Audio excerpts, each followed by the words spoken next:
Well, we're back at base camp. We dug a bit of dirt out, and beautiful place up on the top of the hills here. Over in the distance there, you probably can't see, is some volcanoes. Through there's some volcanoes. We're right in the volcanic area. I'll go slow so it doesn't go laggy. Oh, look at his face. There's a drum here for the stones. Oh, there's a little baby there. And slowly back. So this is the little workshop here. This is the gravel that I collected out of the hole earlier.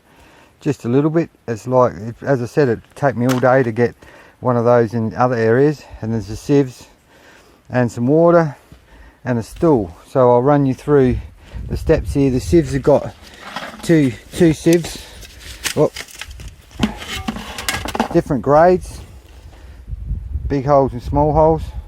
Some people just go for these ones. They lose a lot of really good stones, but tiny little stones, but they're not interested. Some people just want the real big ones. So I'll just pass you over to my co-host here, and I'll show you the process. So this bucket here was the last lot I got out, so I'll start with that one. Just get a reasonable amount in it, like this. Got some good clean water. It's a bit like panny. Give it a jiggle. This stuff is nice and clean. Give it a good stir. Start breaking down the clay, and everything will go from a brown colour. Oh, and don't do that. I'll have to get them later. I just dropped a heap of rocks. Getting a bit excited there. It looks really good. So keep giving it a clean. Now the smaller stone ran about a carat, which is about I'd say it's a 3 or 4 mil square screen. So the smaller stones around about a carat will drop through the bottom.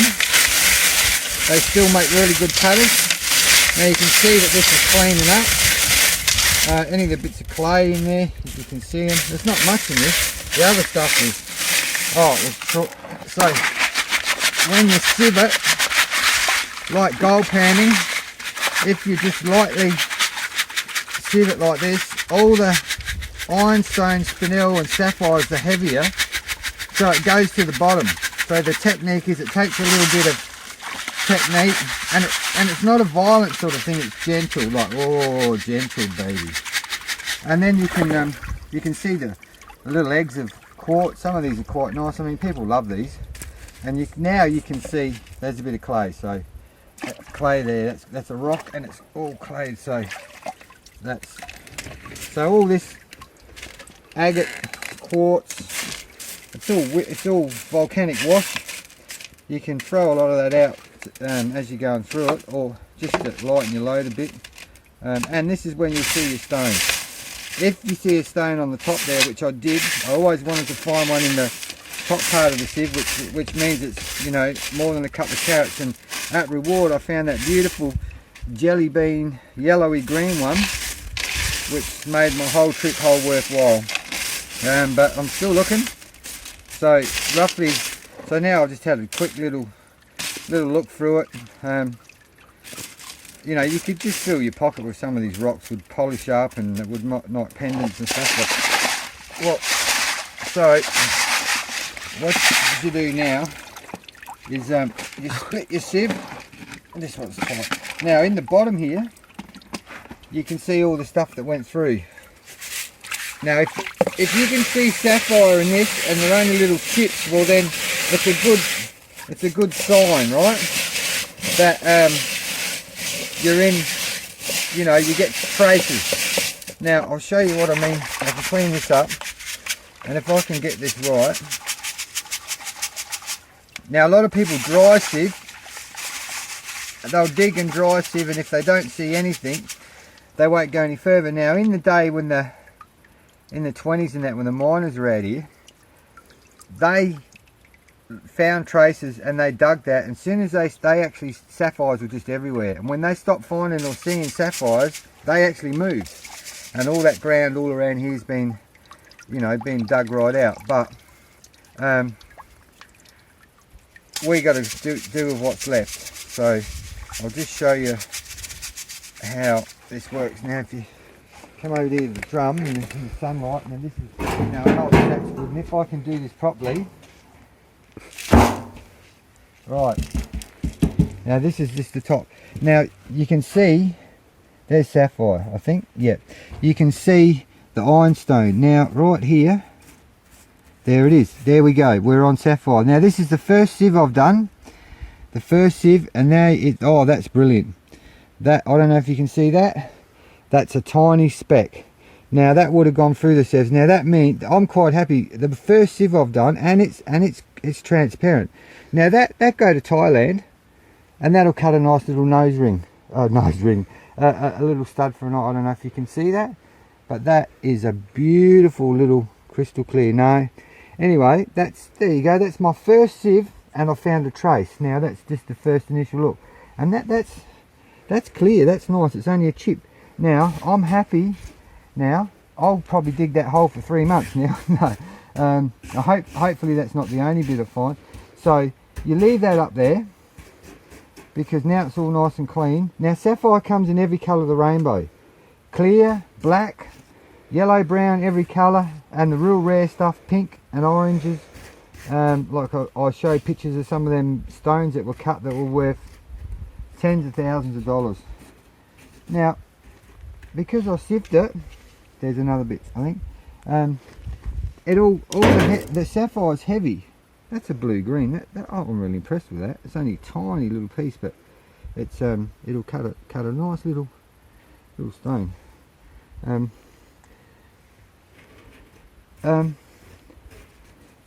Now there's another bit.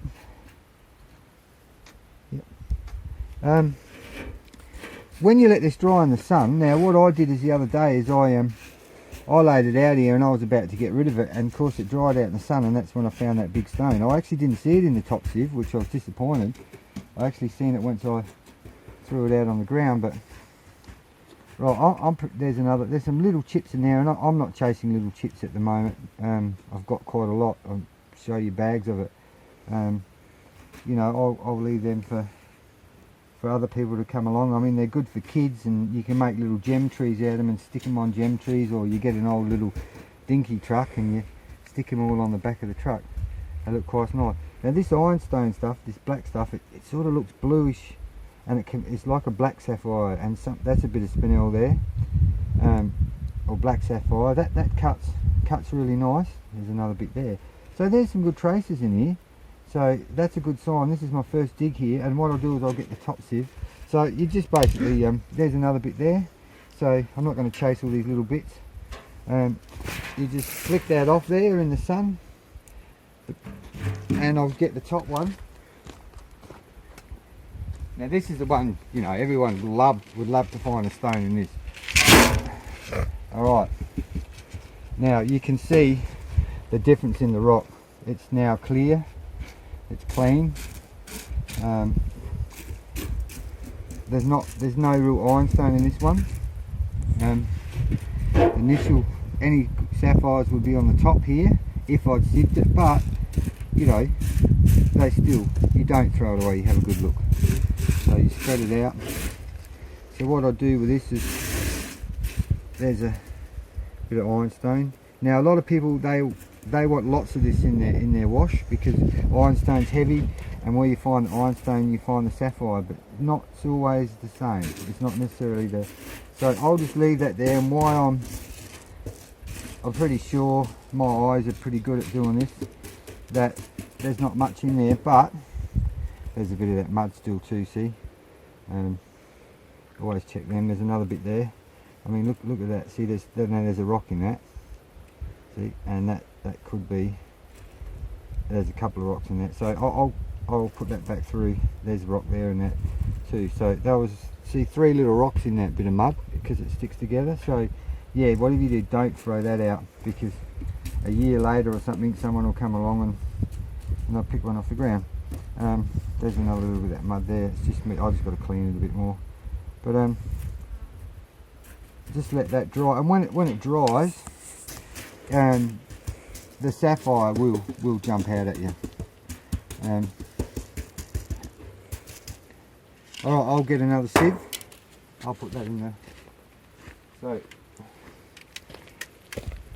this one back on the, put them together like so, and basically that's all it is get another scoop.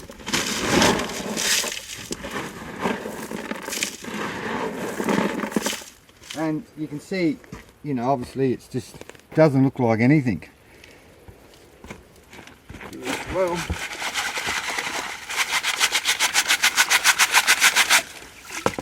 give it a mix up, break it all down.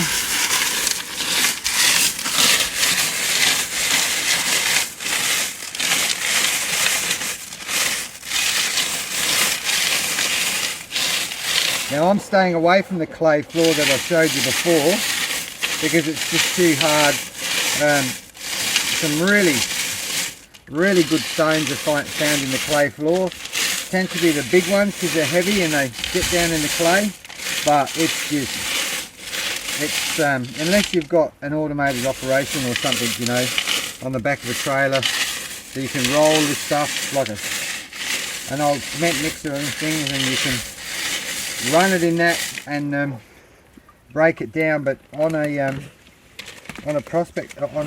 general prospecting permit, you can't use mechanical machines. Well, you can use handheld machines, but you can't have motorised backhoes and machines like that unless you own a claim. And that way it protects people coming in and raping the country, so to say. Now, if you have a look at this now, that was all brown. Look at all the colour in there. Some people don't like this area because it's got too much colour and it makes it too hard for them. But my first time here and my first sieve, look at that. I mean, there's jade and some jade and some quartz together, and I mean that stone sliced, and that would make a nice pendant, you know. And you got these, like, you know, makes good sand for your fish tank. So, you know, have a little quick look through here. Oh, nah, bit of quartz. But I mean, this is the fun part. It's a hobby, so you know, you go down for a couple of hours, you get a hole and you have a dig around in it, and you can come back and in the afternoon and sit under a shady tree and have a few beers and clean some stones. You know, if you love camping, you'll love this. Alright, now I've got another lot that's ready. I've got the clay out of this one. We'll go. Oh, can't see any colour in that yet. Oh, yep. Oh, I think I'm on to a good spot. There's another bit. I'll show you that after. Yeah, there's another little chip. So that's a trace. So if you're finding traces, why move? You know, it's like if you're catching fish and you're catching them, why move somewhere else to try and find better fish? As I say to my friend. So I'll show you that bit. We'll go back to the drum and I'll show you now how the stone is dry up here. It's all changed again because it's dried off, and you can see that the stone's dried off. Now if there's a sapphire in there, it does look, most of it does look like glass. It'll have a glassy crystal effect to it.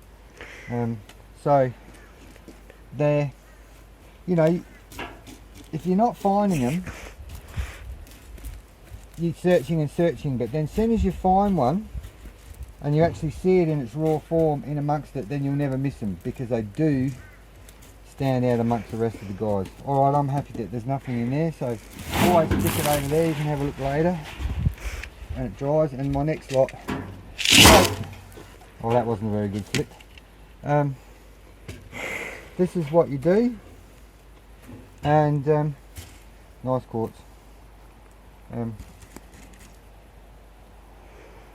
Yeah, I will keep doing this, and no big ones up there. No. I'll keep doing this, and if I find some stones, oh I have, oh here we go. Alright, yeah, we're finding them. There's a bit of a bombing, not real good, but yeah, there we go. There's another one, bit of a star bombing. Excellent, in the top sieve too. So that's 2 traces, 2 rather large traces. So all I need now is to find to do the rest of this, and I'm going to enjoy myself now because there's little bits in it. So there you go, there's another bit. Okay, well, you know what they say, ciao for now.